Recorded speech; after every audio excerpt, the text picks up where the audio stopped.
Mesdames et messieurs, bonsoir. Au ministère de la Construction, du Logement et de l'Urbanisme, l'on s'attelle à bâtir les fondements d'une politique solide devant faciliter le sort du bâtiment en Côte d'Ivoire. Si les prémices d'une telle détermination sont visibles, comment rattraper certaines insuffisances et que projette le département dans les années à venir? RTI 1 reçoit pour cela le ministre Nabanieh Koné pour dresser les acquis de la construction, du logement et de l'urbanisme, mais aussi édifier sur les perspectives de son département. Bonsoir, monsieur le ministre. Bonsoir. Avec moi, Jérôme Kouakou de Radio Côte d'Ivoire. Bonsoir, Jérôme. Bonsoir, Dama Koné. Et comme de coutume, Régis Kofi est au 27 22 42 76 pour recevoir vos interventions. Le code QR est également disponible à cet effet. Monsieur le ministre, question d'actualité. La tour F, une tour qui a fait parler d'elle suffisamment pour avoir été présentée comme la plus haute du continent. Aujourd'hui encore, elle fait parler d'elle en termes de révision à la baisse de cette dimension. Qu'en est-il exactement? Merci, M. Koné, et merci, M. Kouakou. Pour en parler rapidement, je vais aller sur trois angles qu'il convient de prendre en compte pour comprendre complètement la problématique de cette tour F. Premièrement, en ce qui nous concerne, la problématique, ce n'est pas du tout la tour la plus haute. Ce n'est pas du tout l'aspect fantastique ou taille de la tour. Ce qui nous importe, c'est l'aspect fonctionnel. Donc, ce que nous regardons aujourd'hui, sous le premier angle qui est, j'allais dire, celui du maître d'ouvrage délégué, c'est une tour dont les travaux se déroulent correctement. Le planning est pratiquement tenu. Et vous voyez, pour ceux qui la voient dans la ville, qu'elle commence à prendre forme. Donc, la tour est en train de se construire. Elle est en train de se construire. Elle est en train de se construire et nous sommes, nous, maîtres d'ouvrage délégués, satisfaits du niveau d'avancement des travaux aujourd'hui. Le deuxième angle sous lequel il faut regarder cette tour, c'est celui du gestionnaire du foncier. Vous savez, dans toutes les capitales au monde, il y a un quartier des affaires. Et généralement, ce quartier des affaires, il y a une pression foncière qui est beaucoup plus importante dans ce quartier que dans d'autres zones de la ville. C'est le cas pour le quartier du Plateau. Nous avons une pression foncière qui est extrêmement importante et il nous faut travailler dans la durée. C'est-à-dire qu'il nous faut voir comment le quartier du Plateau va évoluer dans 10 ans, dans 15 ans. Donc, on a commencé la cité administrative avec des tours de 17 étages, les tours A et B. Ensuite, on est passé à des tours d'une vingtaine d'étages, 20-30 étages. Donc, il est tout à fait normal qu'aujourd'hui, nous soyons dans une dimension qui soit au-delà. Oui, pour tenir compte de cet aspect. Parce qu'il a été annoncé 400 mètres, dont à peu près 74 étages. Je préfère ne pas rentrer dans ces détails. Aujourd'hui, avec la nouvelle dimension... Je préfère ne pas rentrer dans ces détails. Combien d'étages, monsieur le ministre? Je préfère ne pas rentrer dans ces détails qui sont, en ce moment même, en discussion entre le partenaire privé et l'État de Côte d'Ivoire. Nous pensons que cette tour, à la fin, devrait sans doute être entre 50 et 70 étages maximum. Bon, donc les discussions sont en train de se faire et quand un accord sera trouvé, on pourra vous dire exactement ce qu'il en est. Donc le deuxième aspect, c'est qu'il faut densifier le quartier du Plateau. Il nous faut, parce que c'est les derniers espaces dans la cité administrative, donc il nous faut occuper utilement et de façon pertinente ces derniers espaces-là. Voilà, de façon à ce que dans 10 ans, dans 15 ans, les fonctionnaires qui seront là puissent être correctement logés, puissent travailler. C'est d'ailleurs le troisième angle sous lequel nous regardons ce projet, en tant que gestionnaire du patrimoine de l'État de Côte d'Ivoire, ayant la mission de loger ceux qui travaillent pour l'État de Côte d'Ivoire. Aujourd'hui, nous avons des besoins qui sont extrêmement importants. Vous voyez des directions régionales partout dans la ville, dans des quartiers éloignés, dans des quartiers d'habitation, dans des villas qui ne sont pas faites pour recevoir des travailleurs. Voilà. C'est des problématiques qu'il faut prendre en compte. Donc, notre souhait aujourd'hui, c'est de mettre toutes ces personnes dans des conditions meilleures de travail. c'est de faire en sorte que ces personnes-là soient dans un environnement qui soit plus propice, plus productif, et que l'usager de nos services également ne soit pas perdu, qu'il n'aille pas à Faya ou à Angré pour chercher la direction générale de temps, qu'il puisse retrouver tous ces services-là au même endroit. Que l'homme d'affaires qui arrive à Abidjan puisse, là, lui aussi, trouver les services dont il a besoin au même endroit. C'est ce qui se fait partout. D'accord. Voilà, on peut l'apercevoir. Donc, quand vous prenez ces trois angles, vous vous rendez compte que c'est un projet utile. C'est vraiment ça que nous souhaitons mettre en avant. C'est un projet utile dans le regard fonctionnel qu'il nous donne. Les autres aspects, encore une fois, je dis, ce n'est pas ce qui nous intéresse. Si c'est la plus haute, bon, pourquoi pas, je ne sais même pas quels sont les tours ailleurs, mais nous ne sommes pas en compétition avec d'autres pays. Nous recherchons des solutions pour nos besoins en Côte d'Ivoire. Et les délais seront tenus? Les délais, comme je vous l'ai indiqué, il y a des discussions. Il y a des discussions. L'exécution des... Il y a des discussions qui sont en cours. Nous espérons qu'elles vont aboutir assez rapidement pour permettre donc, que le projet se réalise à la vitesse à laquelle il était prévu de se réaliser. Une question sur la tour, Jérôme. Sinon, petite question de terminologie. On parle de plan d'urbanisme, de schéma d'urbanisme directeur. Quelle est la différence, monsieur le directeur, monsieur le ministre? Bon, sans rentrer dans les détails et pour parler simplement, puisque nous nous adressons aux téléspectateurs, pas à des techniciens, je dirais que le plan directeur d'urbanisme, c'est le tracé que les urbanistes font pour occuper de la façon la plus pertinente un espace. Quand vous avez un espace, imaginez un espace nu que vous avez besoin d'occuper, vous allez ouvrir des voies de circulation.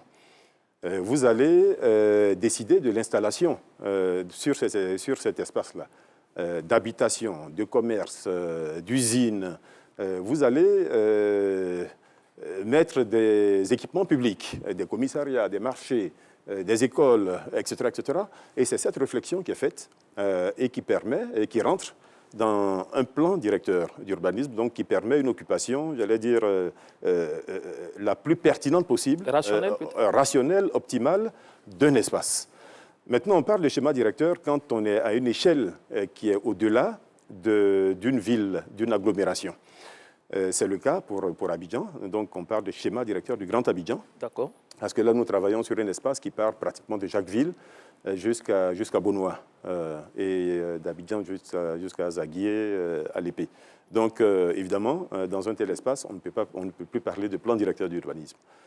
En ce qui concerne Yamoussoukro, d'ailleurs, nous parlons également de schéma directeur, compte tenu de la configuration qui a été donnée à Yamoussoukro au départ, configuration que nous sommes en train de mettre en œuvre aujourd'hui. D'accord, merci pour ces précisions. 11 effondrements d'immeubles en 2020 contre 2 en 2021 et 3 en 2022, ce sont les chiffres officiels du ministère de la Construction, du Logement et de l'Urbanisme. En ce début d'année 2023 encore, l'on a observé ce phénomène à Abidjan. Quelles en sont les causes? Comment y faire face? Ce sont les principales questions qui ont guidé notre reporter, Davy Seyo. Suivons-le. Ces images ont fait le tour des réseaux sociaux et les grands titres des médias. En ce début d'année, 2 effondrements d'immeubles ont été enregistrés sur l'ensemble du territoire. Bilan, 3 pertes en vie humaine, plusieurs blessés et des dégâts matériels. 2 accidents de chantier ont également endeuillé la population abidjanaise, avec un mort retiré des décombres.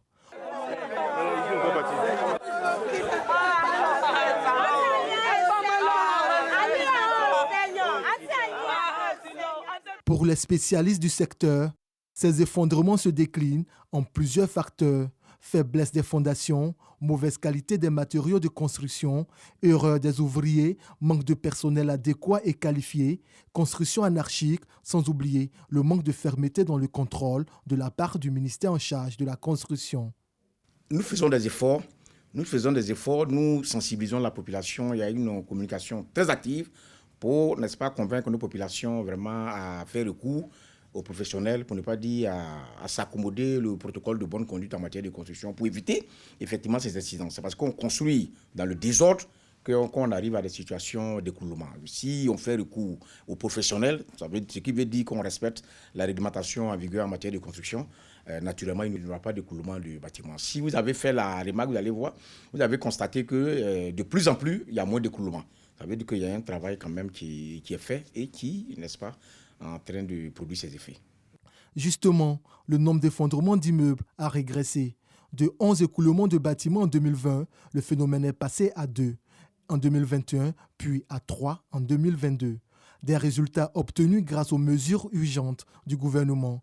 Elles ont permis la mise en place d'une plateforme collaborative de contrôle des constructions. Cette plateforme est un regroupement des agents du ministère en charge de la construction, de l'assainissement, ceux des mairies et des districts. Autre décision prise, l'opérationnalisation du certificat de conformité et la prise de sanctions administratives. Quand un maître d'ouvrage ne fait pas recours aux professionnels qualifiés pour sa construction, en cas d'incident, sa responsabilité pleine et entière est engagée. Mais si le maître d'ouvrage fait recours aux professionnels, en cas d'incident, l'enquête diligentée va situer les responsabilités et le professionnel mis en cause va assumer. C'est très important. Même en termes de contrôle, là aussi il y a des sanctions. Quand nos agents qui sont sur le terrain ne font pas leur travail avec conscience et professionnalisme, quand il y a incident, ils sont sanctionnés, il y en a qui sont relevés de leur fonction. Ça aussi, il faut le dire.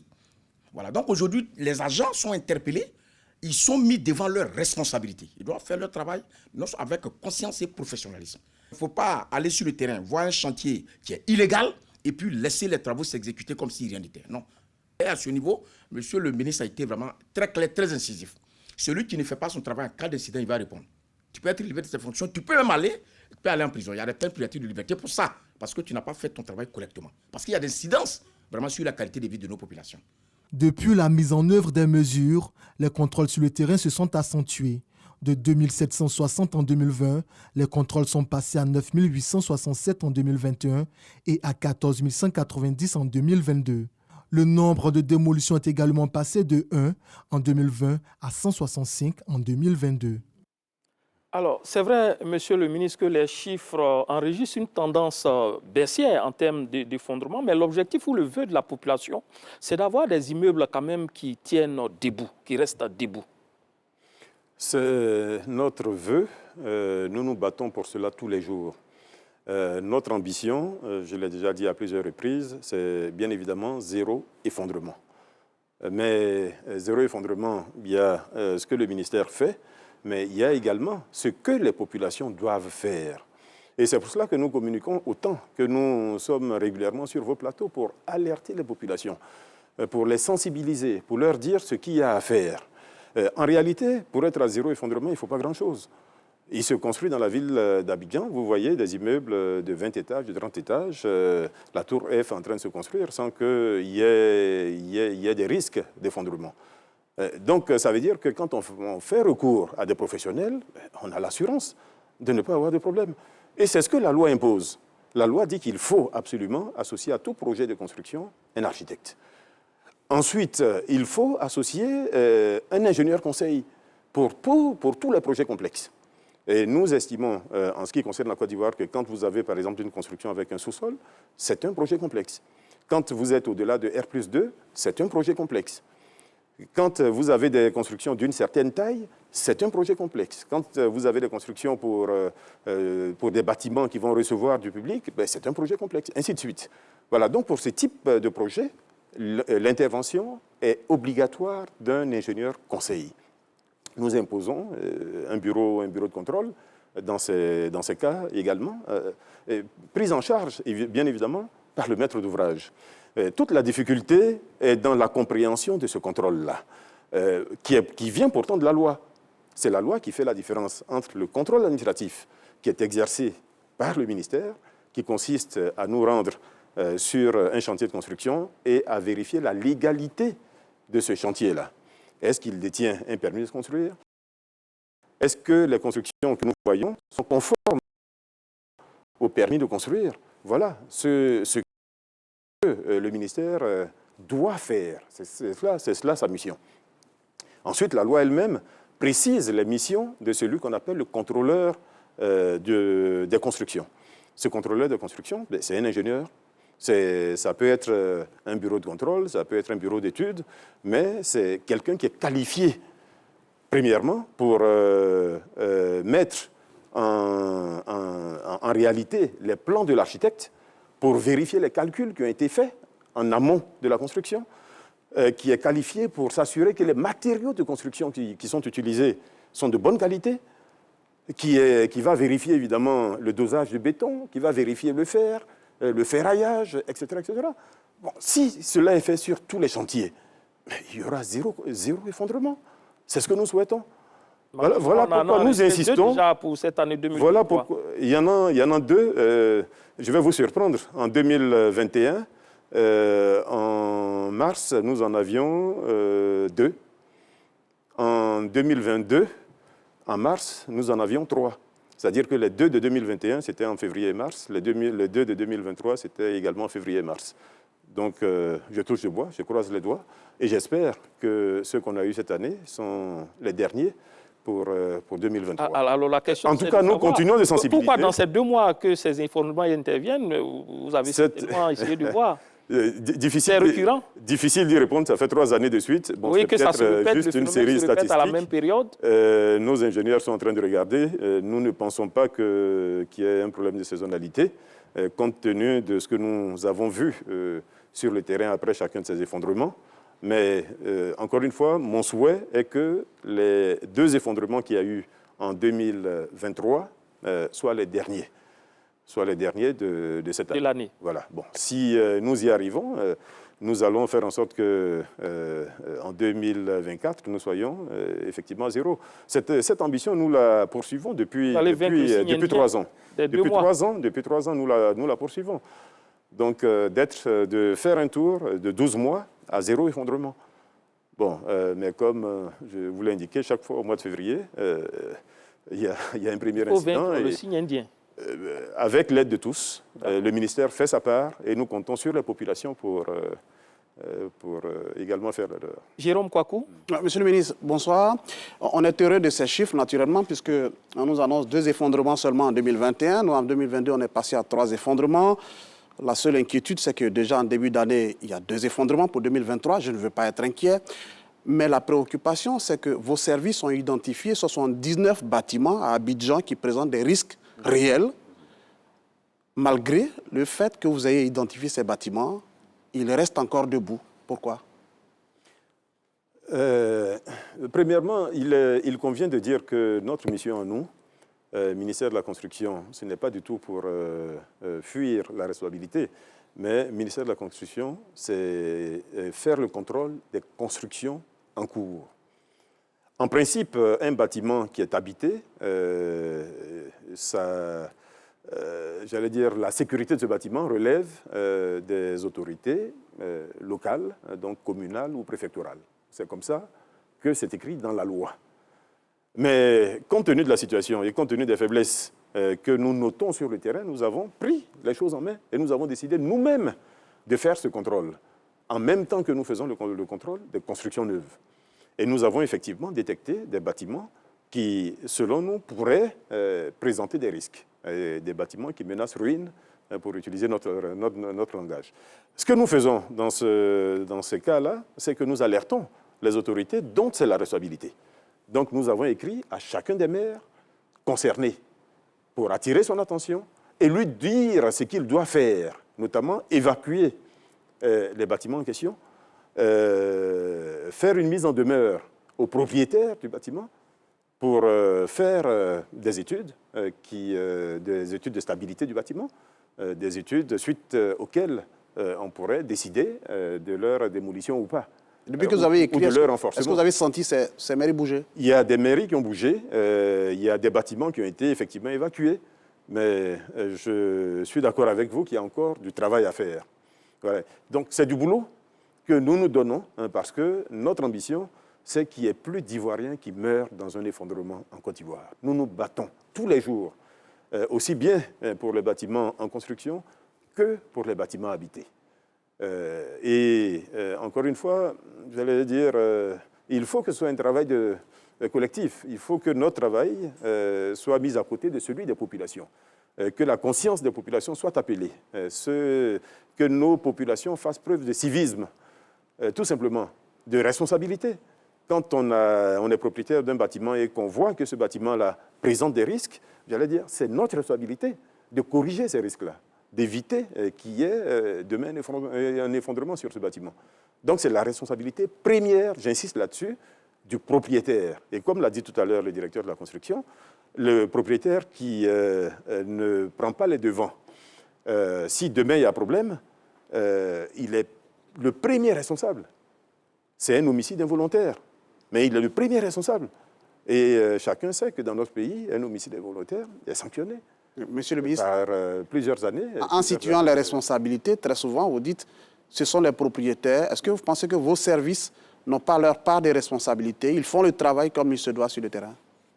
Là aussi, quand on le dit, c'est entendu différemment. Nous sommes dans un état de droit. Dans un état de droit, on fonctionne avec quoi? On fonctionne avec les lois. Et la loi, elle est là, elle est claire.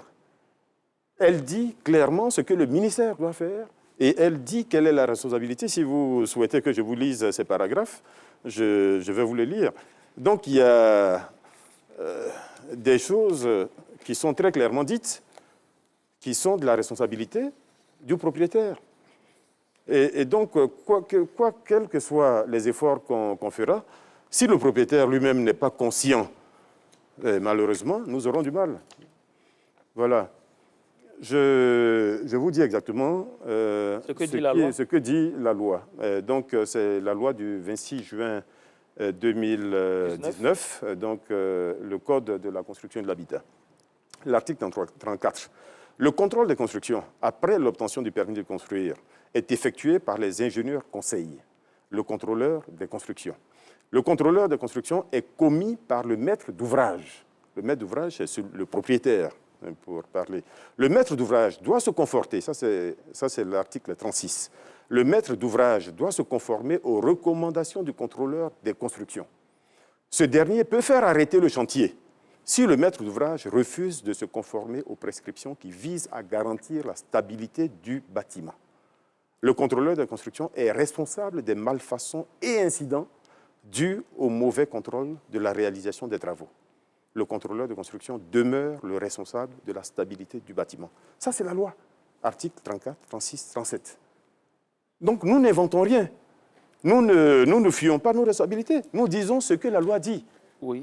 Et si nous voulons aller au-delà de ce que la loi dit, c'est nous qui enfreignons la loi. Donc, nous vous disons ce que la loi dit. Et il revient à chaque citoyen de respecter la loi. D'accord. Voilà, d'appliquer la loi. C'est aussi simple. Si tout le monde applique la loi, si tout le monde respecte la loi, ben, il n'y aura pas de problème. Les responsabilités sont très clairement situées là. Donc, en cas de pépin, c'est le contrôleur des constructions, quand il y en a un. Mais quand il n'y en a pas un, la responsabilité est automatiquement reportée sur le propriétaire, sur le maître d'ouvrage, parce que c'est à lui de faire appel à l'ingénieur conseil. C'est aussi simple et c'est aussi clair dans la loi. On va rester un peu dans les chiffres. Il a parlé de 79 bâtiments menaçant ruine. Et en 2022, vous avez effectué des contrôles sur 141 programmes immobiliers. Seulement 19 avaient une autorisation. J'ai trouvé ça quand même assez grave. Comment est-ce que cela peut-il s'expliquer? Ben, c'est les mêmes difficultés, les mêmes problèmes de civisme. Je ne peux pas utiliser d'autres termes parce que nous sommes dans la ville d'Abidjan. Nous voyons des constructions qui se réalisent. Oui, quand même avec des sociétés, des opérateurs. Nous avons aujourd'hui au moins une cinquantaine d'opérateurs agréés, de promoteurs agréés, donc de personnes qui sont connues de nous, qui ont un dossier ouvert chez nous, dont on sait qui est l'actionnaire principal, dont on sait qui est le dirigeant, sur lesquels on a fait des enquêtes de moralité, etc. Voilà, donc c'est ceux-là qui sont connus de nous. Mais en même temps, dans la ville d'Abidjan, parce qu'un programme immobilier, il démarre, j'allais dire, au-delà d'une dizaine d'unités d'habitation. Dans la ville d'Abidjan, nous avons besoin, j'allais dire, de construction. Nous avons besoin d'habitat, nous avons besoin de logement. Bon, donc, notre notre volonté première n'est pas de freiner ces constructions-là. D'autant plus que ce ne sont pas ces constructions-là qui sont les plus à risque. Parce que quand vous regardez des constructions en pavillon, des constructions en rez-de-chaussée, ne sont pas celles qui aujourd'hui présentent des risques d'effondrement dans la ville d'Abidjan. C'est généralement au-delà de R+2, R+3. Bon, donc nous focalisons notre attention sur les constructions qui présentent des risques. Mais en même temps, il y a un autre type de risque sur ces programmes immobiliers qui ne sont pas agréés. C'est que des promoteurs véreux prennent de l'argent à des souscripteurs et ne réalisent pas le projet. Voilà, c'est pour cela que nous nous battons, là aussi. Vous dites qu'il y a effectivement un peu de promoteurs agréés, oui, mais c'est la première fois que cela est fait. C'est ce que vous ne dites pas, c'est la première fois que cela est fait. Ça n'a jamais été fait dans la ville d'Abidjan, ce contrôle-là. Donc nous avons décidé de le faire. De la même façon. C'est par rapport à ce qu'on a connu dans ce domaine. Vous savez, nous essayons de faire les choses de la meilleure façon.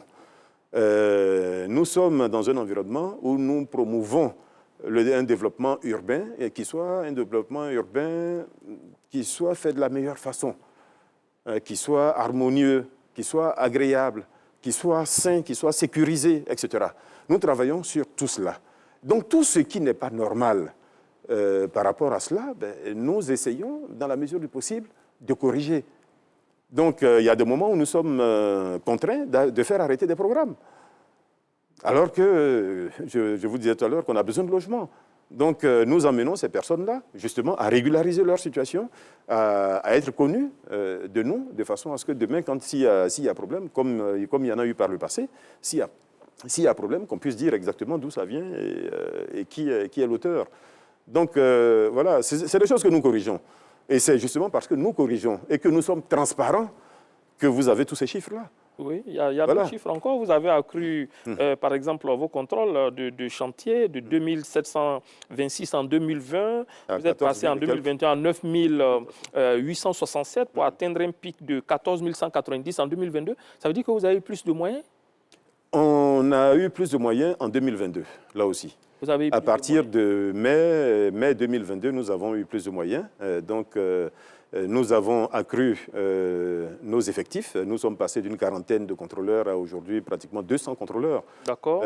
Nous sommes passés, ça va être, je préfère ne même pas en parler, de quelques véhicules à aujourd'hui une dotation qui est un peu plus correcte. Donc, nous arrivons effectivement à quels sont les chiffres optimums? Parce que quand on regarde, c'est vrai, 14 190 en valeur absolue, en 2022, c'est bon, c'est comparé aux années passées, mais en termes de proportion, ça représente quoi par rapport au nombre de chantiers? Nous pensons que dans la ville d'Abidjan, aujourd'hui, il faut compter un peu entre 25 000 et 30 000 constructions en cours. Quand on dit en cours, c'est dont certaines ont démarré il y a 20 ans. Bon, et d'autres sont encore au stade de la fondation. Donc, ça veut dire que c'est vraiment un éventail qui est très étendu. Bon, et nous essayons, avec les moyens que nous avons, de contrôler toutes les constructions qui se réalisent dans la ville d'Abidjan. Et notre objectif premier, et c'est pour cela que nous insistons sur l'aspect sensibilisation, l'aspect information, c'est déjà d'inviter tous ceux qui construisent à recourir au permis de construire. C'est la première chose, c'est la base. Le permis de construire, il faut savoir que ce n'est pas juste un document. Le permis de construire, c'est un premier regard technique sur le projet que vous allez réaliser. Nous allons y revenir. Bon, on va y revenir. Donc ça permet déjà de donner une première sécurité. Et c'est pour cela que nous insistons pour que tous ceux qui ont la volonté de construire aillent chercher ce document-là. D'accord. Voilà. Monsieur le ministre, je sais par exemple que vos services nous ont indiqué que vous avez une brigade à vous, une brigade de la construction. Vous avez dit que vos moyens ont été renforcés, donc 200 aujourd'hui, 200 agents. Est-ce que cela est suffisant? Parce qu'on nous indique tout de même que ce n'est pas encore suffisant pour tout le travail qui reste à faire. Si vous voulez mon avis, compte tenu du nombre d'actes d'incivisme, ce n'est pas suffisant. En situation normale, en situation où les citoyens connaissent la loi, appliquent la loi, sont respectueux des textes, j'allais dire 200 personnes, c'est beaucoup. Et nous aurions préféré que ces 200 personnes-là soient affectées à d'autres tâches. que d'être affectés à des tâches juste de contrôle, et surtout avec des maîtres d'ouvrage qui souvent jouent au chat et à la souris, qui derrière nous se cachent pour poursuivre des travaux, de nuit, le week-end, etc. Donc c'est vraiment un travail qui est extrêmement ardu, mais encore une fois, notre volonté, c'est d'être à zéro effondrement. Notre volonté, c'est de faire en sorte que tous les Ivoiriens soient en sécurité sur l'ensemble du territoire national. Notre volonté est que nous ayons un cadre urbain qui soit assaini, qui soit plus agréable, etc. Donc nous allons continuer notre travail. Il vous faut combien d'hommes aujourd'hui pour être efficace? Encore une fois, la solution n'est pas forcément dans les hommes. La solution peut être également dans le respect de la loi. Vous savez, il y a une phrase qui dit que la loi intervient quand la foi ne suffit pas. Donc ce que nous souhaitons dans un premier temps, c'est déjà la foi. Que tous les citoyens qui construisent appliquent la loi, tout simplement. Si tout le monde applique la loi, peut-être qu'on aura besoin de 0 personne pour faire le contrôle. Et que ces 200 fonctionnaires qui sont aujourd'hui payés par des ressources publiques pourraient être affectés à d'autres tâches. Mais aujourd'hui, nous les utilisons. Donc la solution, ce n'est pas d'avoir 2000 personnes ou 5000 personnes demain. C'est mon point de vue. Battons-nous pour que tous ceux qui construisent soient respectueux des textes, appliquent les textes. C'est la première chose que moi je dirais. Maintenant, si demain, la foi continue de ne pas suffire, ben, nous allons sans doute renforcer les moyens de contrôle. Alors, Monsieur le ministre, les téléspectateurs nous suivent à travers le code QR. Il y a quelques interventions qui ont quand même valeur de suggestion. Quand je prends celle de M. Zakaria qui dit pourquoi, par rapport à ce que vous disiez, ne pas exiger le nom du maître d'ouvrage et l'ingénieur conseil agréé avant la délivrance des permis de construire pour les projets complexes. Ben, le maître d'ouvrage, il est connu, puisque c'est lui qui fait la demande du permis. D'accord. Et en principe, à la demande du permis, il est accompagné par un architecte.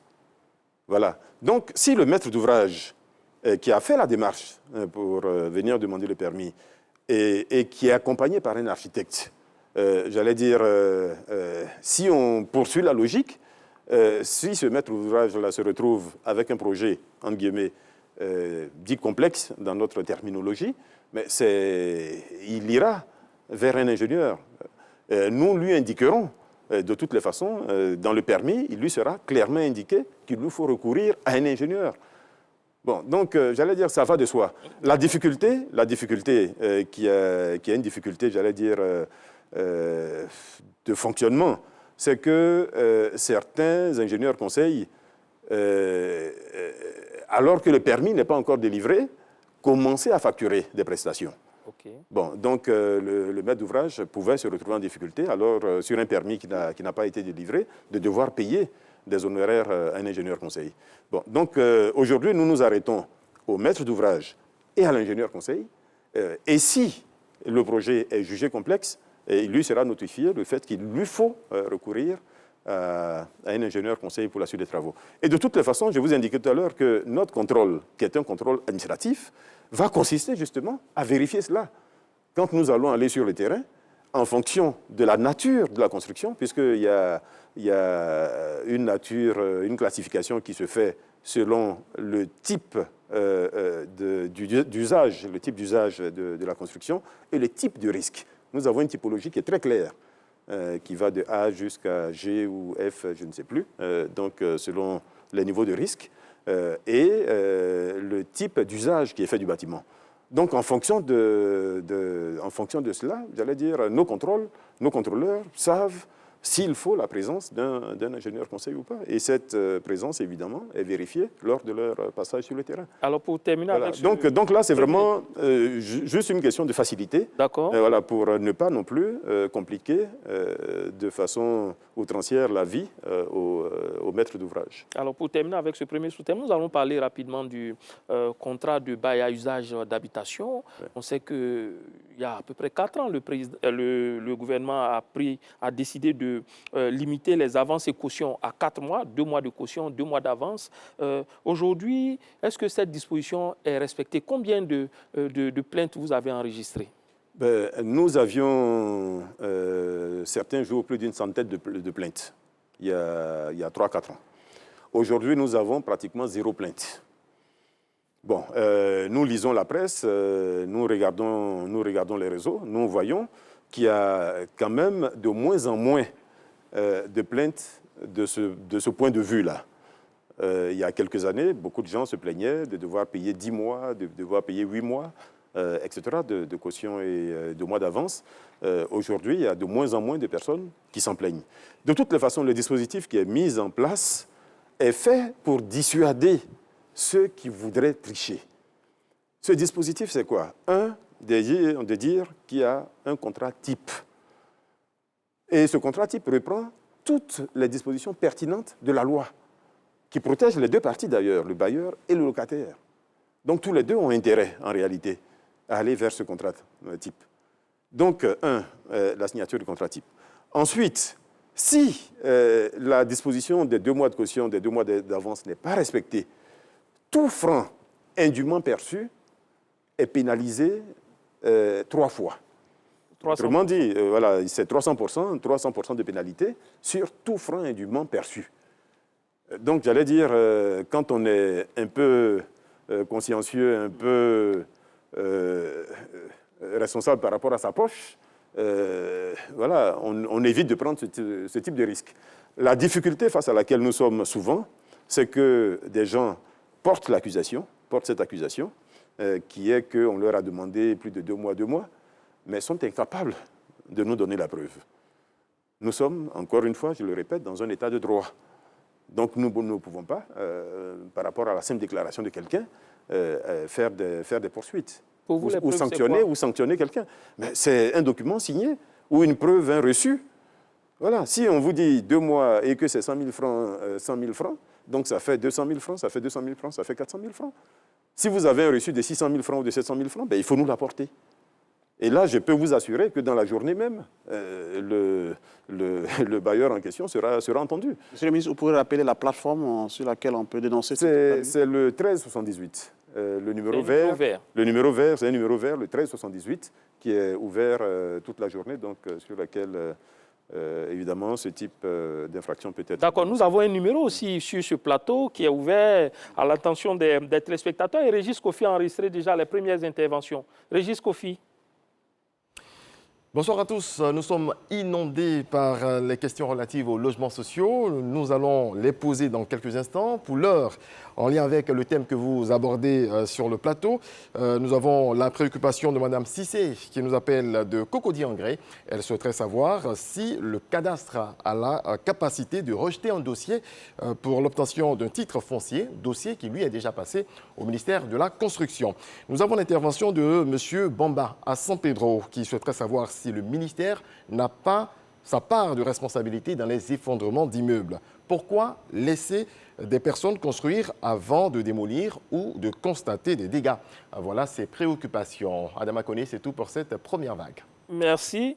Je crois que la deuxième question, celle de San Pedro de M. Bamba, a été déjà répondue par rapport à la responsabilité. On va donc s'intéresser à celle de M. Cissé, Mme Cissé, pardon, qui est à Cocody, qui demande si le cadastre peut rejeter un dossier. Sur la deuxième question, j'aimerais quand même dire juste que nous sommes passés d'une démolition en 2020 à 165 démolitions en 2022. Bon, j'allais dire, nous n'allons pas détruire toute la ville d'Abidjan. Toute la ville n'est pas immobilière. Non, mais justement, donc pour dire qu'on a déjà fait beaucoup. Évidemment, s'il y a 10 000 constructions qui sont en infraction, on pourrait démolir 10 000 constructions. Mais j'allais dire, quel est l'intérêt économique de le faire? Parce qu'au-delà du fait qu'il y a la loi, au-delà du fait que nous souhaitons faire respecter la loi, nous sommes quand même un peu regardants également sur la bonne marche de notre économie, sur la situation sociale de nos concitoyens, parce qu'une démolition, c'est souvent les économies de toute une vie. Donc nous faisons attention et c'est pour cela que nous le faisons aussi pour l'exemple. Nous le faisons pour faire de la pédagogie, pour que les gens comprennent que s'ils ne construisent pas dans les règles, demain, leur bâtiment peut être démoli. Même pris au hasard, il peut être démoli. Voilà, donc ça répond à la deuxième question. Pour ce qui concerne la première, il convient peut-être de juste dire quel est le circuit. L'entrée, c'est chez nous. C'est-à-dire que le demandeur d'un ACD, il vient chez nous, donc au ministère de la Construction. Il fait sa demande, il y a une première étude qui est faite au niveau du ministère, il y a un état domanial qui est produit et une demande qui est adressée au ministère du Budget, donc pour immatriculer la parcelle en question. Quand chez nous, il n'y a pas eu de problème pour immatriculer la parcelle. Mais à l'immatriculation, là-bas, ils peuvent effectivement se retrouver devant une difficulté sur une parcelle qui est déjà immatriculée, préalablement immatriculée. Ça peut arriver tout simplement parce que nous sommes passés par plusieurs phases au niveau de la délivrance des titres de propriété. Et par le passé, il y a eu un moment où des lettres d'attribution étaient faites par différentes personnes et des attributions pouvaient se faire directement par le cadastre ou par la conservation foncière. C'est arrivé. Oui, bon, donc si on se retrouve devant un tel cas avec une double immatriculation là-bas, il se peut effectivement qu'il décide de ne pas donner une suite favorable. Voilà. Donc c'est une fois le cadastre a fait ce qui s'appelle le bornage contradictoire, avec la visite sur le terrain, etc., que la parcelle est immatriculée, que le dossier revient chez nous, donc au ministère de la Construction, pour la rédaction et la signature de l'ACD. D'accord. Voilà. Bon, donc, et après cela, ça repart encore là-bas. Bon, il faut bien que j'indique toutes ces étapes. Oui. Ça repart encore donc, à la conservation foncière pour la publication, les droits d'enregistrement, le paiement, etc., etc. Et c'est seulement après tout cela que le titre est remis au demandeur chez nous. Vous voyez, donc il y a deux allers-retours qui se font entre nous et c'est des choses que nous sommes en train de corriger. Bon, je suppose que nous allons parler des aspects perspectives et des aspects... Absolument, et cela nous permet donc... modernisation, donc c'est des choses sur lesquelles nous travaillons. Pour la deuxième partie de cette émission, le ministère de la Construction, du Logement et de l'Urbanisme s'est lancé dans une démarche de sécurisation des titres fonciers basée sur la digitalisation des procédures. Comment cela se manifeste-t-il et quelles sont les retombées obtenues? Davis Oyo est allé au contact de la réalité. En Côte d'Ivoire, 80% de la population est en location simple. Seulement 20% est propriétaire. Les rapports entre usagers et vendeurs de terrain ou de maisons ne sont pas toujours au beau-fixe. Les populations aspirantes à être propriétaires d'une bâtisse rencontrent de nombreuses difficultés dans l'acquisition d'un terrain. Pour avoir une maison aujourd'hui, il faut dire que c'est très compliqué. Parce que tu peux donner ton argent, la personne te fait croire que le terrain est à lui. Et lorsque tu arrives, il te présente les papiers, mais après on considère que c'est des faux. Souvent tu vas au ministère de la Construction et on te dit que ce n'est pas reconnu. Il y a plusieurs personnes. Si un seul terrain, il peut avoir 10 personnes, 5 personnes. Pour l'achat aussi des terrains, pour que le terrain soit réellement à ta possession, il y a beaucoup de papiers à faire. Donc pour quelqu'un déjà qui a une somme seulement pour acheter le terrain et après qui doit aller faire les papiers, le coût du papier tellement c'est long, donc beaucoup n'arrivent pas à posséder même leurs propres terrains. Donc ça devient autre chose. À ces sources de litige s'ajoute le chevauchement des lotissements et la lourdeur administrative. Pour mettre fin au conflit foncier en zone urbaine, le gouvernement, par l'entremise du ministère de la Construction, du Logement et de l'Urbanisme, a mis sur pied le système intégré de gestion du foncier urbain, SICFU. Bâti sur 3200 m², au cœur de la cité administrative du plateau, il est dirigé depuis son ouverture en avril 2021 par Nassiri Umbo, directeur de la modernisation, de l'informatique, de la simplification et de la sécurisation. Les objectifs du SICFU, pour revenir à votre question, donc 3 ordres. D'abord, accélérer la délivrance des actes. Ensuite, sécuriser le foncier, sécuriser les actes qui sont issus de ce système. Et en troisième position, améliorer l'environnement des affaires en améliorant l'accès au logement. Et l'accès à l'acquisition des parcelles. L'usager pourra désormais, à travers les dispositifs que nous mettons en place, pourra aller chercher un financement, aller s'adresser à son banquier pour acheter une parcelle, pour avoir accès au marché hypothécaire.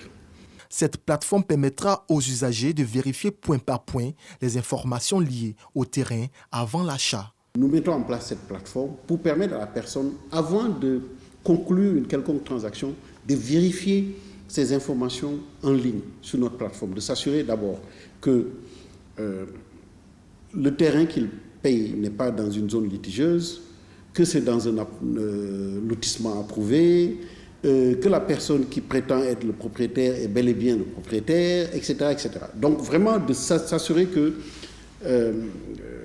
les informations sont à sa disposition. Ça, c'est la première chose. Ça, c'est au niveau information. Nous mettons en plus cette transaction pour pouvoir faire cette plateforme pour pouvoir réaliser des transactions aussi. Nous pourrons permettre aux usagers de demander des actes à travers notre plateforme. Okay. Aujourd'hui, ça peut être un état foncier, mais plus tard, on peut imaginer que l'ACD pourra se demander en ligne. Dans le bureau du SICFU, la concentration est démise. Les agents et techniciens travaillent avec dextérité sur les bases de données de l'habitat. Dorénavant, les lots qui sont issus des lotissements, dès le départ, seront identifiés et auront un identifiant unique. Cet identifiant unique va nous permettre de suivre la vie de la parcelle, de suivre toutes les transactions qui sont liées à la parcelle et de garantir ce lien unique entre la parcelle et l'acte et s'assurer qu'une parcelle, un acte, c'est un principe sacro-saint dans notre domaine que nous allons mettre en œuvre cette fois-ci, mais d'une manière digitalisée, afin d'éviter toute manipulation ou traitement inadéquat. Opérationnel pour l'heure à 75%, le SICFU attend réduire de 90% le délai de délivrance des actes, accroître par 10 les capacités de production de la chaîne foncière, à 60 000 les arrêtés de concession définitive et à 100 000 en septembre 2023, année de sa mise en œuvre totale. Alors, Jérôme, vous avez une question sur la procédure d'obtention de l'ACD, mais avant, je voudrais simplement savoir, avec la forte pression que l'on observe, est-ce qu'il y a encore des terrains urbains à Abidjan? Ah si, il y a encore des terrains urbains, heureusement. Non, il y a des terrains. La difficulté aujourd'hui réside surtout dans le fait qu'il y a malheureusement beaucoup de litiges. Litiges qui, comme cela a été un peu dit dans le reportage, viennent des problèmes de délimitation des terroirs, viennent des problèmes de chefferie, viennent des problèmes de multiples ventes de la même parcelle, mais c'est souvent des personnes de la même famille. À l'époque, il y avait du faux. Aujourd'hui, il y a de moins en moins de documents qui sont faux, compte tenu du fait que nous sécurisons au fur et à mesure.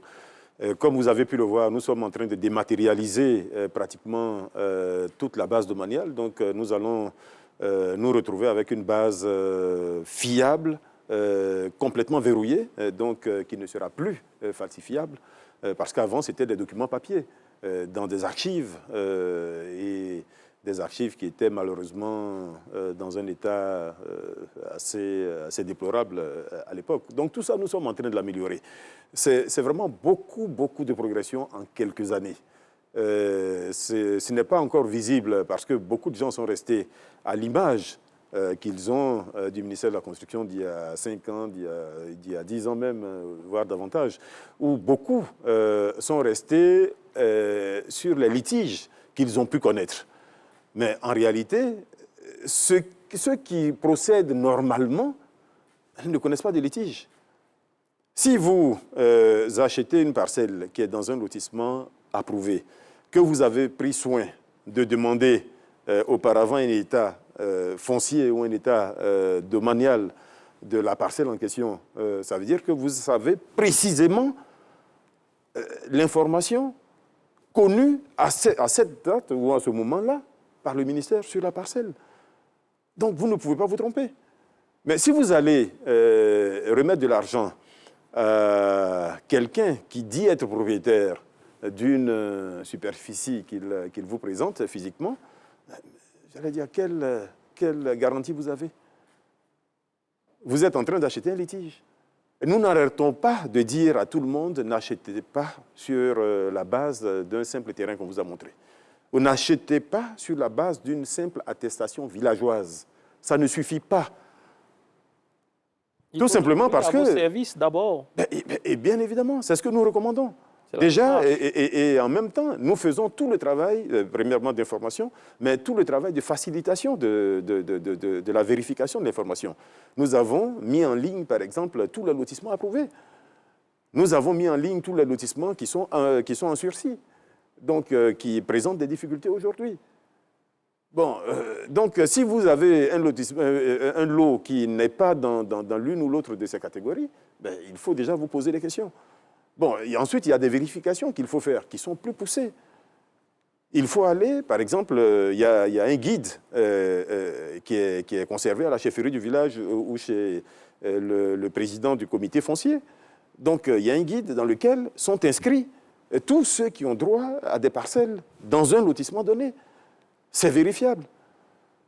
Maintenant, cela dit, nous sommes sur ces questions en train d'évoluer. Vous avez vu ce que le SICFU est en train de faire, mais nous avons, par exemple, une évolution qui, je pense, va faciliter beaucoup la vie à tout le monde. C'est ce que nous appelons le titrement massif. Donc, il va permettre, dès qu'un lotissement est approuvé, de titrer l'ensemble des parcelles de ce lotissement. Donc, d'éviter que chacun des acquéreurs de parcelles dans le lotissement ait à faire la démarche individuellement vers nous ou vers le ministère du Budget, vers la conservation foncière ou le cadastre. Donc, parce qu'un lotissement, ça peut être 400 lots. Ça peut être 800 lots. Donc, imaginez que par le passé, vous aviez 800 démarches individuelles. Chacune de ces personnes, notamment pour le bornage contradictoire, était appelée à se déplacer physiquement au cadastre pour aller sur le terrain. Et physiquement à nos bureaux. Donc, quand nous serons à la demande en ligne, qu'on pourra faire ce titrement massif, vous voyez le gain de temps que cela va représenter. Et la facilitation que cela va représenter également pour les usagers. Donc, c'est dans cette perspective que nous sommes de simplifier la vie à nos populations. C'est déjà commencé. Tous les dossiers depuis janvier 2023 sont traités entièrement dans la chaîne foncière numérisée. Mais bon, il y a encore le passé qui continue d'être traité selon le mode, j'allais dire, ancien. Mais les choses évoluent positivement. Très bien, Monsieur le ministre, nous sommes heureux de savoir que les choses changent. Sinon, jusqu'à un passé encore récent, il fallait faire 7 étapes pour avoir l'ACD. C'était tout de même fastidieux à l'ère de la digitalisation. On sait aussi que, par exemple, dans vos tiroirs, vous ne traitez pas moins de 2000 dossiers à l'ère de la digitalisation. Vous travaillez à faire changer tout cela. Est-ce que pour 2023, vous l'annonciez tantôt, les choses ont commencé, mais est-ce que c'est l'ensemble de ces démarches-là qui sont totalement modifiées? Un additif apporté justement par les téléspectateurs, M. Diarra, qui dit, il a parlé de cette étape, il dit, Monsieur le ministre, s'il vous plaît, revoyez le délai de traitement de l'ACD. Et quelqu'un qui se fait appeler CD, ce sont les initiales. Pourquoi la procédure d'ACD est si longue et si ambiguë? Elle était longue. Elle était longue. Je fais exprès de parler à l'imparfait. Elle se raccourcit tous les jours. Nous sommes à 7 étapes aujourd'hui, contre 8 il n'y a pas longtemps. Non, il y avait une dizaine d'étapes même. Nous raccourcissons, mais surtout, j'allais dire, le meilleur indicateur, ce sont les chiffres d'ACD qui sont produits. D'accord. 66% des ACD délivrés depuis 2013 l'ont été sur les 3 dernières années. 66%, je dis bien, des ACD délivrés depuis 2013 l'ont été sur les 3 dernières années. Et nous nous sommes fixés, pour ce qui concerne Abidjan, par exemple, un plafond. Un plafond, c'est celui de ne pas dépasser 2000 ACD. Et nous avons réussi certains mois, 2000 demandes d'ACD en traitement. De ne pas dépasser 2000 demandes d'ACD dans nos services en traitement. Et nous avons réussi certains mois à le faire. À fin décembre, c'est le dernier chiffre à fin janvier, pardon, le dernier chiffre que j'ai, nous étions à 2800 Bon, 2800, évidemment, une action va être menée pour rapidement revenir sous la barre des 2000. Et c'est ce que nous faisons depuis 3-4 ans. Donc, aujourd'hui, nous faisons en sorte d'accélérer la production. Et je le répète, 66% des ACD produits depuis 2013 l'ont été sur les 3 dernières années. Il n'y a pas meilleur indicateur que celui-là, de la performance qui est en train d'être mise en œuvre ici. Bon, et cela va continuer. Cela va continuer. On va accélérer la production, mais surtout, on va sécuriser en même temps qu'on accélère. Parce que c'est deux choses qui paraissent incompatibles, mais nous arrivons à faire les deux en même temps. En même temps que nous accélérons, nous travaillons à l'aspect sécurisation et à l'aspect simplification. Vous voyez, donc c'est vraiment les 3 choses, j'allais dire, qui déterminent aujourd'hui complètement notre action en ce qui concerne les ACD. Monsieur le Simplification, sécurisation et accélération. En 2021, il y a eu 11 000 ACD délivrés.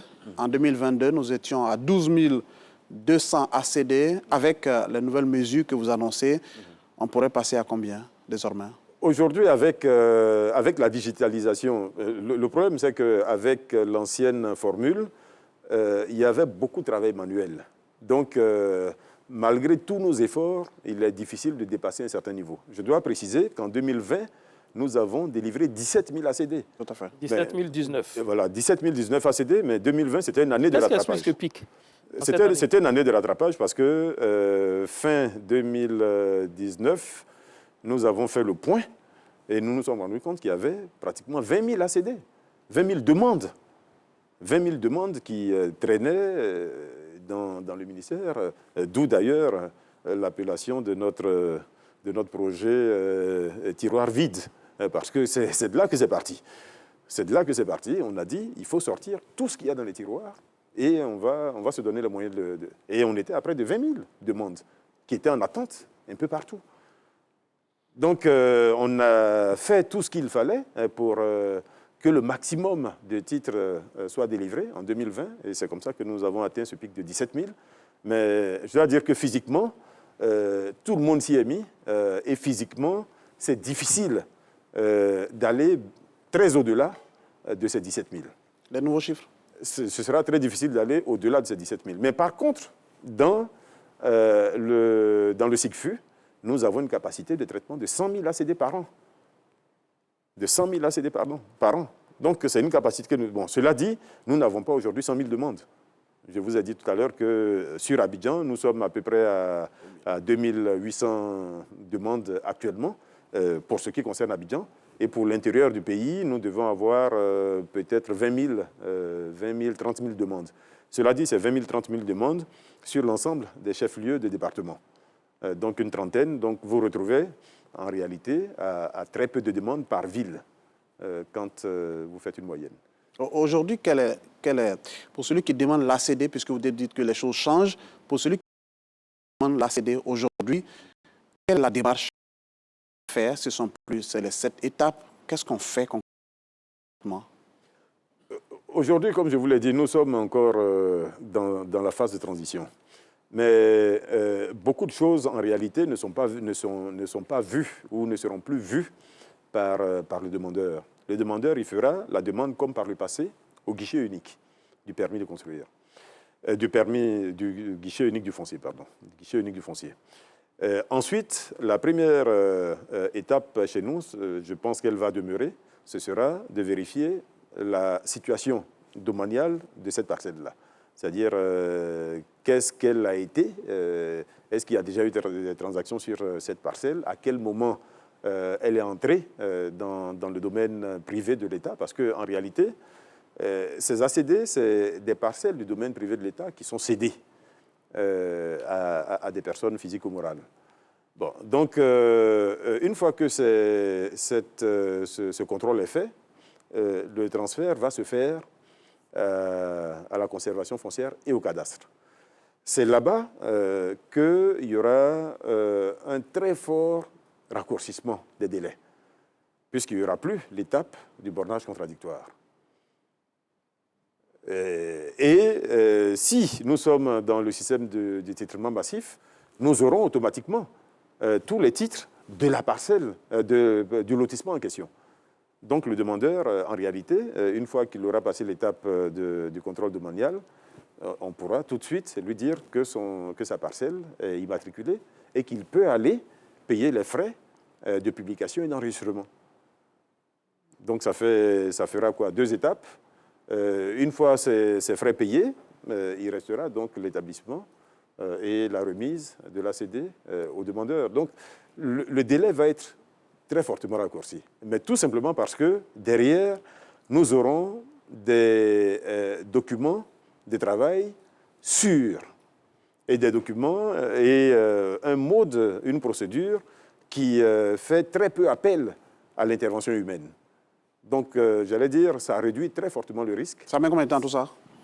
Nous serons capables, j'allais dire, entre 1 mois et 3 mois, de délivrer un ACD. Et même quand je dis 1 mois, c'est-à-dire, dans certains cas, on pourrait même être plus court que cela. Mais je suis prudent, je préfère dire entre 1 et 3 mois, nous serons tout à fait en mesure de délivrer un ACD. Cela dit, aujourd'hui, moi, je signe encore des ACD dont les demandes ont été faites il y a 10 ans, il y a 12 ans, etc. Bon, donc, pour dire qu'on vient de très loin, la situation a fortement changé et il est important que les Ivoiriens le sachent. Ceux qui viennent aujourd'hui à nos bureaux voient le changement. Je dois d'ailleurs dire que beaucoup de gens passent par des intermédiaires. Mais ça aussi, c'est l'une des difficultés que nous gérons. Parce que nous avons, par exemple, de 2013 à maintenant, plus de 50 000 rejets. Donc ces rejets, logiquement, sont notifiés aux demandeurs. Mais nous notons dans nos bureaux qu'il y a encore plus de la moitié de ces rejets qui n'ont jamais été retirés. Donc ça veut dire que le demandeur continue sans doute de penser que son dossier est en traitement chez nous, alors qu'il a déjà été rejeté. Mais ce qui se passe, c'est qu'il a sans doute confié ce dossier à un intermédiaire qui profite de la situation et qui ne va pas dire à celui qui l'a envoyé que le dossier a été rejeté, parce qu'il profite de la situation. Donc, ceux qui sont en doute, nous leur demandons de nous appeler. Il y a une plateforme qui est dématérialisée, sur laquelle ils peuvent écrire pour demander la situation de leur dossier, ou ils peuvent se déplacer éventuellement au guichet unique du foncier pour savoir la situation de leur dossier.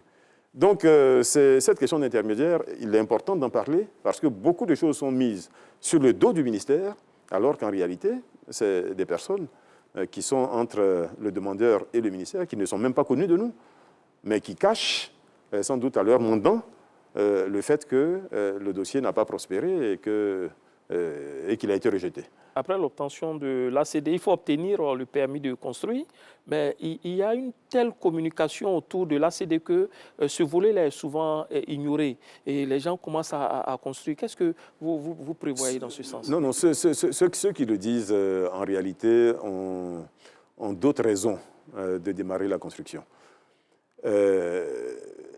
Nous recommandons fortement de recourir au permis de construire avant de commencer à construire. Et pour avoir le permis de construire, la première chose qui sera demandée, c'est votre titre de propriété.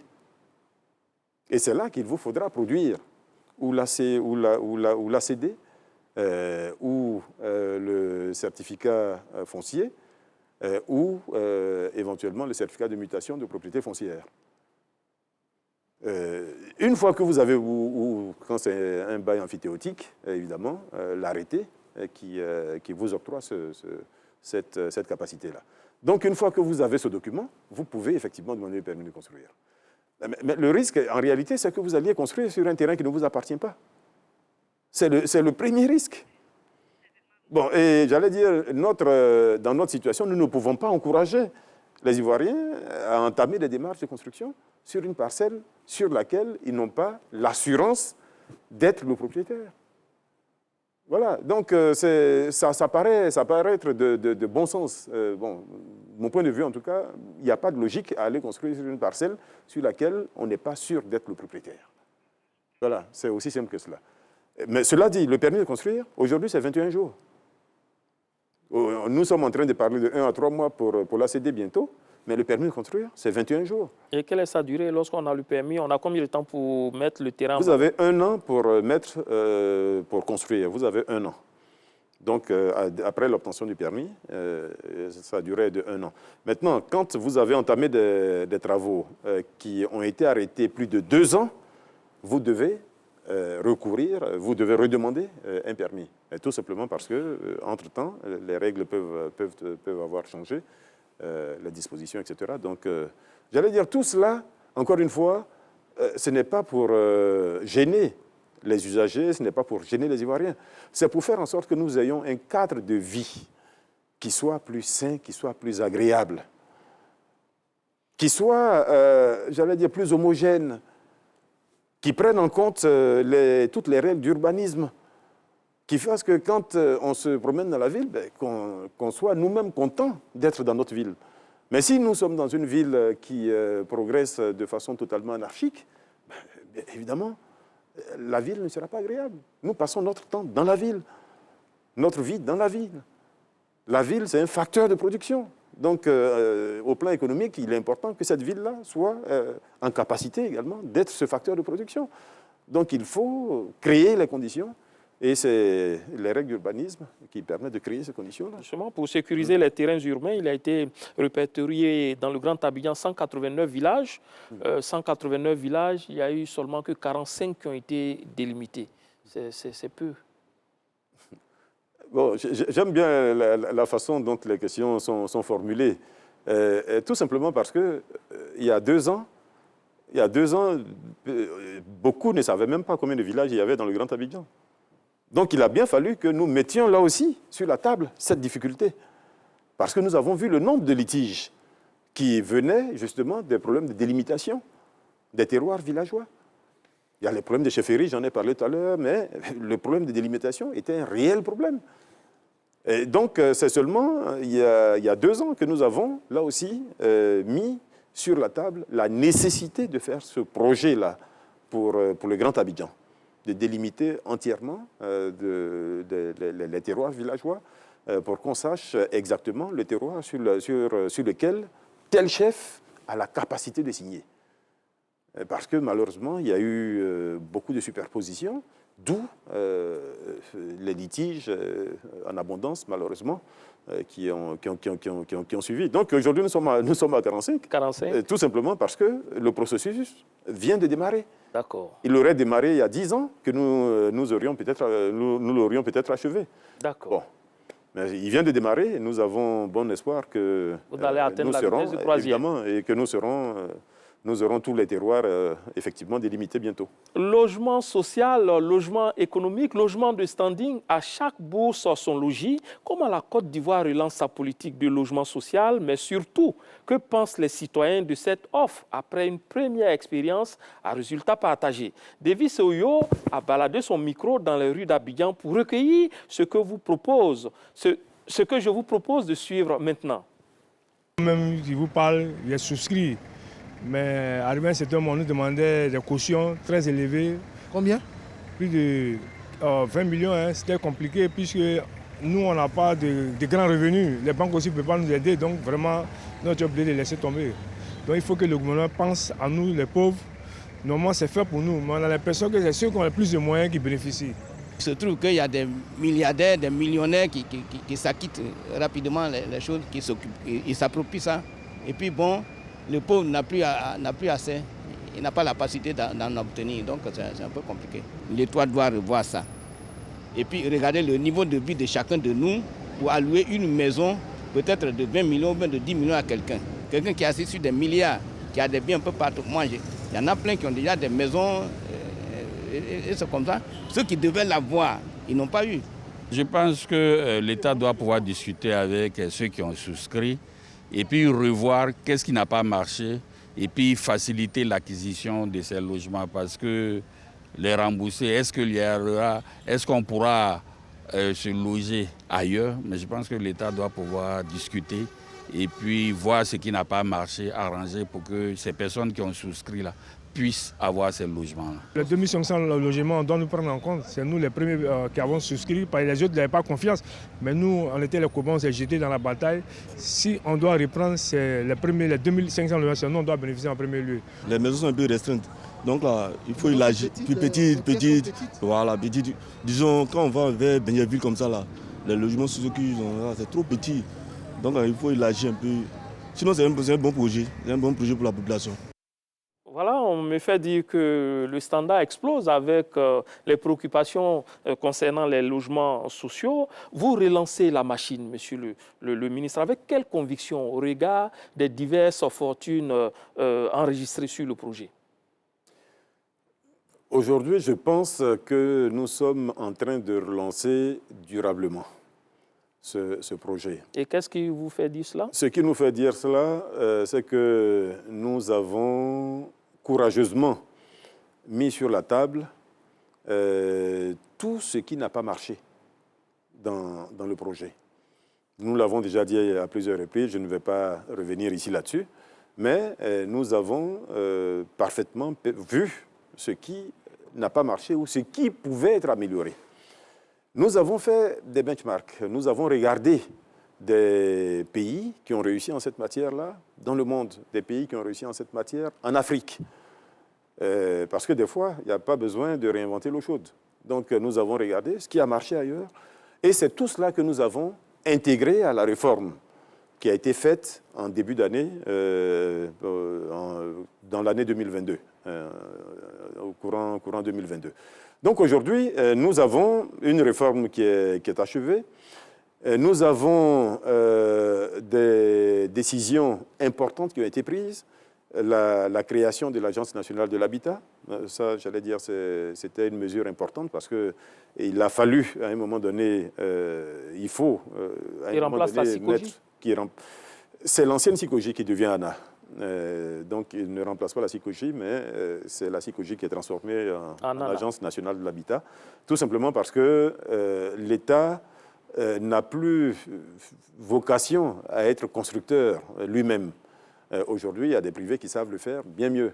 Voilà. Mais par contre, nous avons besoin de quelqu'un qui coordonne toute l'action, du début jusqu'à la fin. Tout à l'heure, on parlait par exemple de la sélection des bénéficiaires.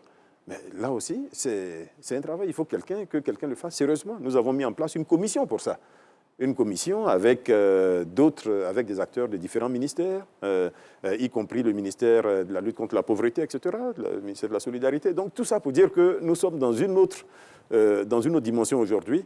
Notre ambition, c'est vraiment faire en sorte que les logements qui vont être produits désormais aillent effectivement à ceux qui en ont besoin, à ceux qui ont été la cible de ce projet-là. La cible de ce projet, effectivement, c'est les moins nantis. C'est les moins nantis. Bon, il se trouve que le premier projet, il est passé. Mais allez voir qui ont été véritablement des acquéreurs dans ce premier projet. Il y avait un problème au niveau du financement, puisque, évidemment, celui qui n'a pas de revenus réguliers, celui qui n'a pas de compte bancaire, il peut difficilement avoir un emprunt bancaire. Bon, donc il y a 80%, j'allais dire, de la cible qui était exclue d'office. Aujourd'hui, nous avons mis en place le Fonds de garantie du logement social. Donc la mission va être justement de mitiger le risque au niveau de cette catégorie de population et faire en sorte que, même si elle n'a pas de revenus réguliers, même si elle n'est pas bancarisée, et qu'elle a la capacité de payer un loyer, par exemple en location-vente d'un certain montant, justement, qu'elle puisse accéder. Il y a une question sur la location-vente posée par M. Magne. Nous avons... À quand le retour de la location-vente? Justement, dans le nouveau projet, il y a la location-vente. Et je vais vous surprendre. Dans le nouveau projet, il y a même la location simple. Parce que dans l'ancien projet... Tout le monde ne peut pas être propriétaire. Voilà, vous l'avez compris. Dans l'ancien projet, c'était de la construction-vente. Donc, il n'y avait que ceux qui pouvaient acheter. Et si vous avez vu le projet, à son départ, il y avait 76 000 présouscripteurs. 76 000. Donc, personnes qui ont émis l'intention d'acquérir. Mais à l'arrivée, il y a eu quoi, 15 000 à peu près souscripteurs réels. Il y en a eu 15 000. Bon, tout simplement parce que toute la différence, en réalité, veut accéder à un logement, mais était exclu pour les conditions bancaires dont j'ai parlé tout à l'heure. Ça, c'est la première chose. La deuxième chose est qu'au-delà des 75 000, il y a peut-être 200, 300 000 personnes dans la ville d'Abidjan qui ont juste besoin d'accéder à un logement décent. Ne veulent pas forcément acquérir, mais veulent un logement qui soit sain, qui soit propre, qui soit accessible, avec un loyer qui soit supportable. Mais ces personnes-là, aujourd'hui, quelle offre elles ont? Il n'y a pas d'offre. Depuis la fin des opérations de la SOGEFIA, depuis la fin de la location simple de la SICOGI, il n'y a plus d'offres massives. Et c'est ce qui fait qu'on a cette impression que les loyers sont élevés dans la ville d'Abidjan. C'est ce qui fait d'ailleurs que les loyers sont élevés, parce que le constat est fait par tous, que les loyers sont élevés. Mais j'allais dire, nous sommes en économie. Si vous avez une offre qui n'est pas suffisante, face à une demande qui est importante, évidemment, les prix sont importants. Donc aujourd'hui, notre mission dans ce nouveau projet, c'est justement d'avoir une offre qui soit plus abondante et qui permette à un moment donné de réguler donc, à la baisse les niveaux de loyer. Bon, évidemment, les personnes qui vont pouvoir accéder, là aussi, seront sélectionnées selon des critères qui sont en train d'être définis en ce moment et par une commission qui va être mise en place également pour cela. D'accord. Bon, donc, il y a beaucoup de choses, oui. Je peux en parler pendant 30 minutes. Et les téléspectateurs nous font signe, Régis Kofi, enregistrer quelques réactions que nous allons prendre avant vous, Jérôme Kouakou. Régis? Oui, je le dis à l'instant, nous avons plusieurs préoccupations en ce qui concerne les logements sociaux. Ils sont nombreux, ceux qui ont souscrit depuis 2013 pour certains, 2017 pour d'autres, et qui disent n'avoir rien vu pour l'instant. Aucune maison n'est sortie de terre à Songon-Kassamblé, selon M. Sidi, qui nous a joint justement de Songon. C'est également la préoccupation de M. Sissé Yakouba à Abobo, concernant les souscripteurs qui ont souhaité se faire rembourser. Les choses tardent. Madame Koné Ayupougon a souscrit depuis 2014.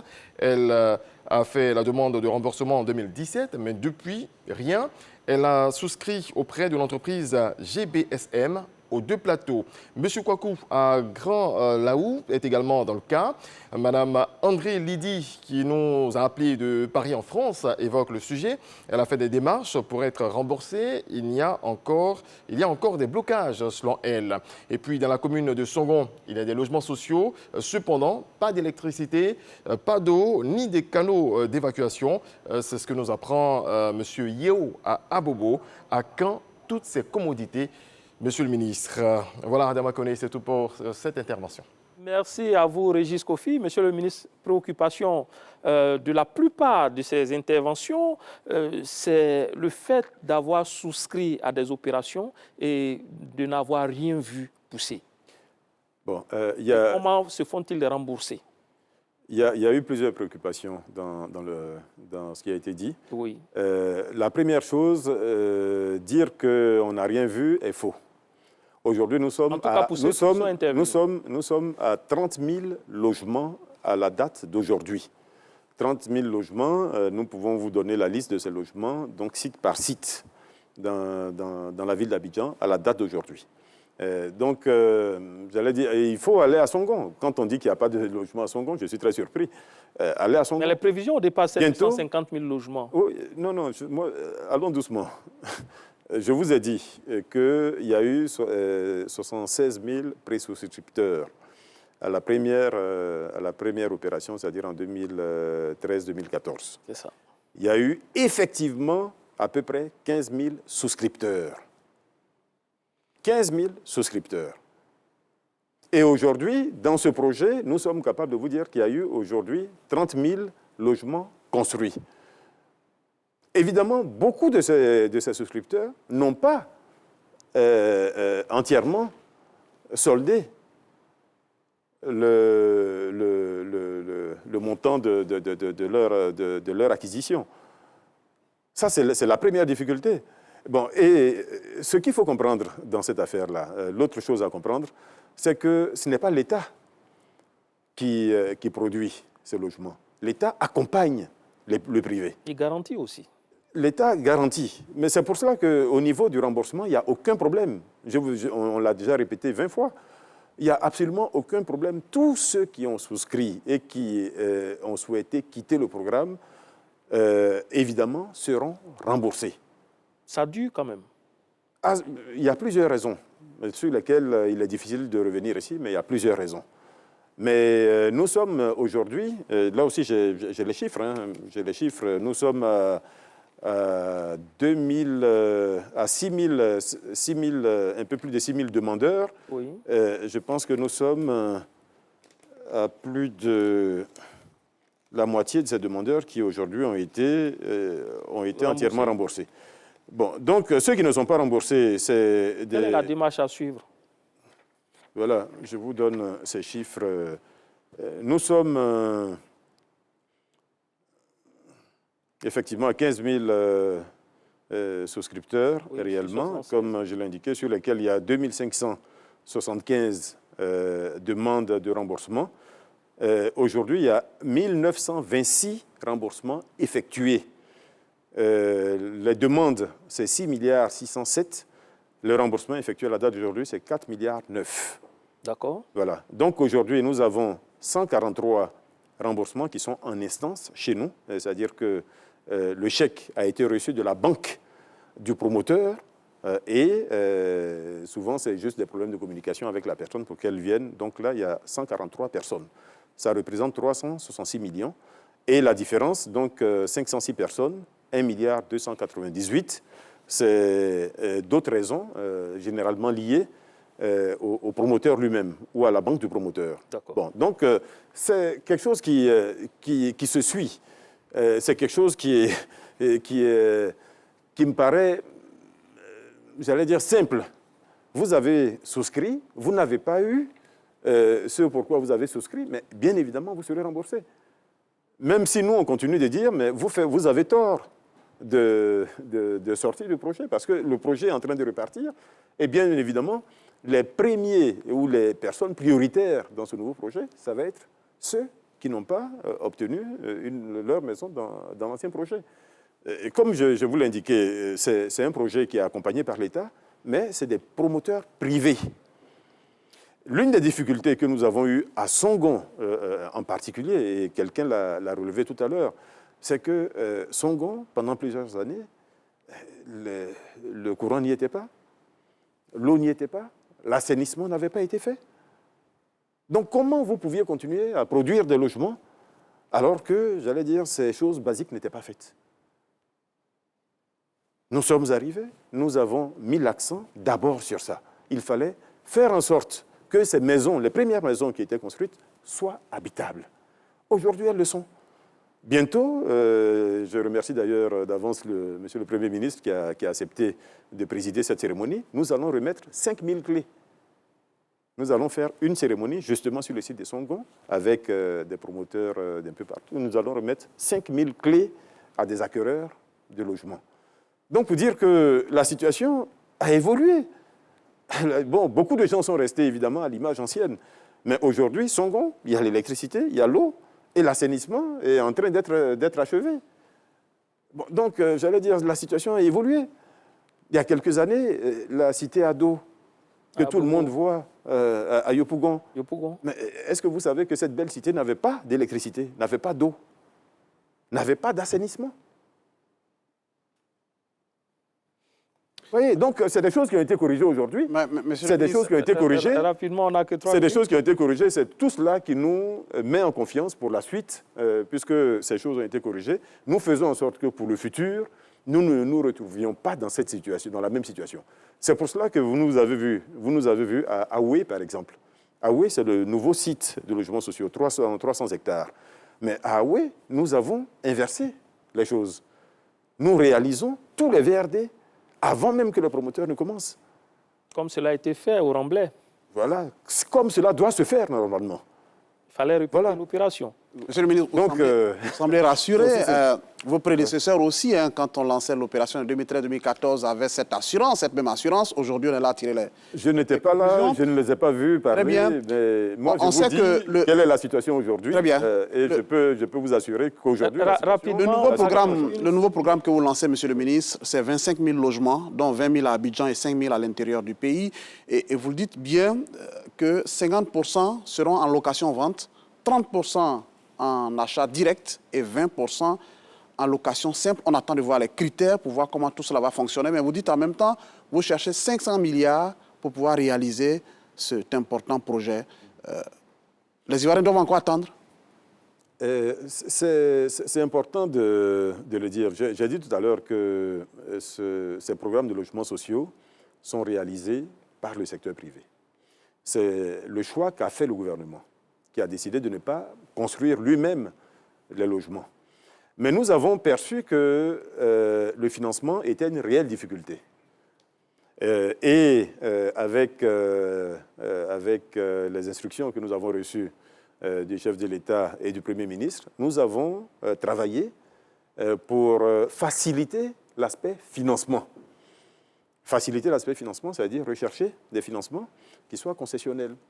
Des financements qui puissent permettre à celui qui veut, par exemple, souscrire en location simple, en location-vente sur 15 ans, sur 20 ans, de pouvoir le faire. Le système bancaire ou le financement classique ne le permettait pas. Donc, il a fallu que l'État lui-même monte au créneau. Et les demandes, c'est des requêtes de financement de l'État de Côte d'Ivoire qui ont été adressées à un certain nombre de bailleurs à travers le monde. Certains ont déjà répondu positivement. Certains sont venus sur place pour parachever les discussions. Donc, ce sont des choses qui sont en train d'avancer.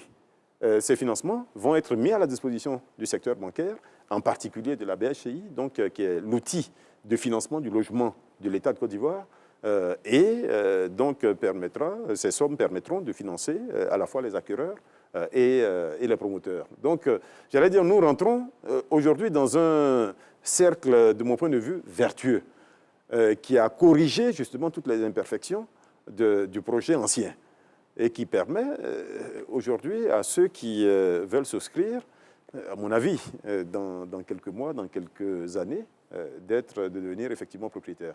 Mais j'insiste encore sur l'aspect location simple, qui n'est pas négligeable, parce que vous voyez la ville d'Abidjan, vous voyez le nombre de bidonvilles, vous voyez le nombre d'habitants insalubres. Et notre mission en tant qu'État, c'est également de corriger tout cela. Et pour corriger tout cela, il faut avoir une offre de logement abordable pour cette catégorie de la population. Et évidemment, dans la configuration actuelle, l'État de Côte d'Ivoire a décidé d'accompagner également cette catégorie de population. D'accord. Nous sommes des efforts sont faits au terme de cette émission. Oui. Un petit mot sur l'adressage. Vous avez identifié pratiquement Abidjan Sud, Treichville, Maokori, Koumassi, Port-Boué. Pourquoi ce choix? Et puis, en termes de conclusion, comment vous entrevoyez la Côte d'Ivoire bâtie? En 1 minute. Bon, vous avez pu voir que 1 heure et demie n'ont pas suffi pour parler de tout ce qui a été fait dans nos matières sur les dernières années. Beaucoup de choses se réalisent tous les jours, sur tous les plans. Et tout cela converge vers la même chose. Cette chose, c'est quoi? C'est faire en sorte que notre cadre urbain soit, j'allais dire, à la hauteur de ce que l'État de Côte d'Ivoire lui-même est en train de devenir. Nous avons une économie qui, aujourd'hui, a beaucoup progressé. Nous avons un pays dont tout le monde voit qu'il est en bonne santé financière, qu'il est en bonne santé économique. Il faut que cela se reflète dans le cadre urbain, que cela se voit dans l'habitat. Parce que c'est, j'allais dire, la première chose que chacun de nous habite, la première chose que chacun de nous voit ou dont il profite avant le reste. Si vous profitez des routes, des ponts, etc., et que vous ne profitez pas d'une maison, d'un cadre de vie décent chez vous, il y a problème. C'est pour cela que nous mettons l'accent sur cela, pour mettre le cadre de vie, le cadre urbain, en cohérence avec tout ce qui est en train de se faire. Et je pense que l'adressage Et justement, l'une des choses qui manquait là aussi, vous allez dire là aussi que ça a pris du retard, mais ça a démarré l'an dernier. Et nous sommes sur un mode d'adressage qui est inédit, parce que jusqu'à présent, l'adressage, les seuls projets d'adressage qui ont été faits en Côte d'Ivoire, c'était des adressages des voies de circulation. Nous allons jusqu'au lot d'occupation dans toute la ville d'Abidjan. Et aujourd'hui, toute la première zone est entièrement achevée, c'est-à-dire Port-Boué, Koumassi, Marcory, Trècheville. Ça, c'est la zone 1 qui est entièrement achevée. La zone 2, Plateau, Adjamé et à Tekoubé Est également entièrement achevée. Et nous sommes aujourd'hui à Cocody et Bingerville, zone 3. Cocody à peu près à 80%, Bingerville à 20%. Okay. Et après, il y aura Bobo, il y aura Yopougon. Bon, donc c'est un projet pour lequel nous attendons juste aujourd'hui le OK du gouvernement pour dénommer, pour publier, parce que c'est déjà fait, pour publier la liste de toutes les voies nommées dans toutes les zones que je viens de citer. Les Ivoiriens peuvent avoir beaucoup d'espoir pour terminer rapidement. Sur la première zone, aujourd'hui, on a terminé. D'accord. On a terminé, c'est-à-dire jusqu'au plateau, de Port-Boué jusqu'au plateau, aujourd'hui, une fois que le gouvernement aura décidé, parce que là aussi nous avons pris toutes les précautions pour que la dénomination se fasse de la meilleure façon, qu'il n'y ait pas de contestation de cette dénomination. Ça a été confié à un organe externe au ministère, ça a été confié à l'université, Félix Houphouët-Boigny d'Abidjan. Et aujourd'hui, nous sommes même en train de faire une validation au niveau de l'ASCAD. Voilà. Bon, donc tout ça pour dire que nous prenons toutes les précautions pour que les Ivoiriens se voient dans les dénominations qui vont être faites, qui vont refléter notre histoire, notre vécu, notre quotidien, notre pays, en un mot. Merci. Donc nous sommes optimistes par rapport à ce projet et nous sommes heureux, là aussi, d'avoir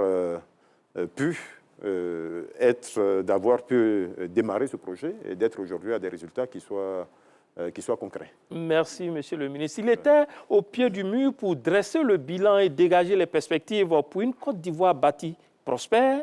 Le ministre Bruno Nabagné-Koné, truelle à la main, a montré comment le pays est en train de monter avec méthode chaque brique de sa politique de construction, du logement et de l'urbanisme. Merci à vous d'avoir suivi cette émission. Merci au ministre d'avoir répondu à l'invitation de RTI Un Reçoit. Merci à la réalisation et à toutes les équipes techniques. Jérôme Kouakou était en notre compagnie pour cette émission dont la rédaction en chef a été assurée par Delphine Blois sous la direction de Lansine Koné. Merci à vous, chers téléspectateurs, de nous avoir suivis. Restez toujours sur la chaîne qui rassemble.